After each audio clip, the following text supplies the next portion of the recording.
কি খাইতেছো তুমি? হ্যাঁ, কি খাইতেছো?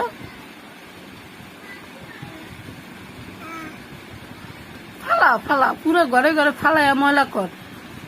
তো কামের বেডি আছে না, কামের বেডি ঘরে ঘরে দিবে, বুঝছস? হুম হুম হুম হুম হুম কামের বেডি আছে তো গো? ও, তো বাপের টাকা দিয়ে কামের বেডি রাখছে? ও, কামের বেডি ঘরে ঘরে দেয়? একটা কান সব হারাইয়া দেবো, বুঝছি না সামনে রে। বেয়াদব ছেলে। আর কি একটু দুষ্টামি করলাম তোমার লগে। মা মা কি মা খাবা না? হুম, খাও খাও।